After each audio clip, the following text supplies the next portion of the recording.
ప్రస్తుతం ఆంధ్రప్రదేశ్లో ఛాంపియన్స్ ట్రోఫీలో విజేత ఎవరన్న ఉత్కంఠ కంటే వైసీపీ హయాంలో ప్రత్యర్థి పార్టీల నేతలపై బూతులతో రెచ్చిపోయిన నేతల అరెస్టులపైనే ఎక్కువ ఆసక్తి వ్యక్తమవుతోంది. అవును, దేశమంతా ఇప్పుడు క్రికెట్ ఫేవర్తో ఉంది.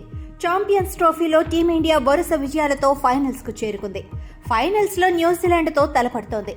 ఛాంపియన్స్ ట్రోఫీలో ఇప్పటి వరకు ఆడిన అన్ని మ్యాచ్ల్లోనూ సునాయాస విజయాలలో దుమ్ము లేపిన టీమిండియా ఫైనల్స్ లో కూడా విజయం సాధించి ముచ్చటగా మూడోసారి ఛాంపియన్స్ ట్రోఫీ విజేతగా నిలుస్తుందా, లేదా చివరి మెట్టు మీద తడబడి న్యూజిలాండ్కు దాసోహం అంటుందా అన్న ఉత్కంఠ క్రికెట్ అభిమానుల్లో నెలకొని ఉంది.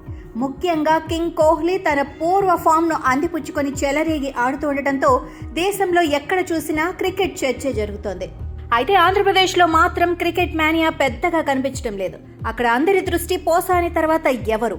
జగన్ హయాంలో నోటికొచ్చినట్లు దుర్భాషలాడి రెచ్చిపోయిన నేతలలో పోసాని తర్వాత అరెస్ట్ అయ్యేది ఎవరు? కొడాలి నాని, గోరెంట్ల మాధవ్, దువ్వాడ శ్రీనివాస్ అంటే ఓ రేంజ్లో రచ్చ జరుగుతోంది.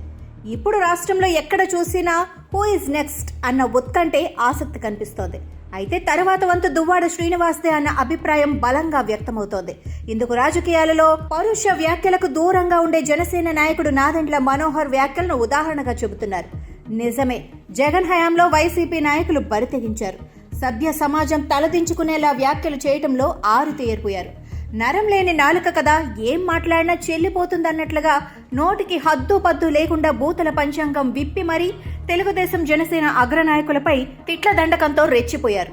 ఇలా ఇష్టారీతిగా మాట్లాడిన వాళ్ళలో వైసీపీ నేత దువ్వాడ శ్రీనివాస్ ఒకరు. ఇప్పుడు దువ్వాడ శ్రీనివాస్ పై కేసు నమోదైంది. జనసేన అధినేత పవన్ కళ్యాణ్ పై దువ్వాడ శ్రీనివాస్ చేసిన అనుచిత వ్యాఖ్యలపై గుంటూరు పోలీస్ స్టేషన్లో కేసు నమోదైంది. మాణిక్యాలరావు అనే వ్యక్తి ఫిర్యాదు మేరకు కేసు నమోదు చేసిన పోలీసులు దువ్వాడను విచారణకు పిలిచి అరెస్టు చేసే అవకాశాలు మెండుగా కనిపిస్తున్నాయి. ఇప్పుడు విషయానికి వస్తే పోసాని కృష్ణమూర్తిపై కూడా జనసేన అధినేతపై చేసిన అనుచిత వ్యాఖ్యలపైనే కేసు నమోదు చేసి అరెస్టు చేశారు. ఇప్పుడు అదే విధంగా దువ్వాడ శ్రీనివాస్ పై కూడా పవన్ పై చేసిన అనుచిత వ్యాఖ్యలపైనే కేసు నమోదైంది. దీంతో ఆయన విచారించి అరెస్టు చేయటం ఖాయమన్న అభిప్రాయం సర్వత్రా వ్యక్తమవుతోంది. బూతుల పంచాంగంతో వైసీపీ హయాంలో రాజకీయాలను కలుషితం చేసిన నేతల అరెస్టుల పట్ల సామాన్య జనంలో కూడా హర్షం వ్యక్తమవుతోంది. అందుకే వంశీ, పోసానీల అరెస్టులను జనం స్వాగతించారు. నెక్స్ట్ ఎవరంటూ ఆసక్తిగా ఎదురు చూస్తున్నారు.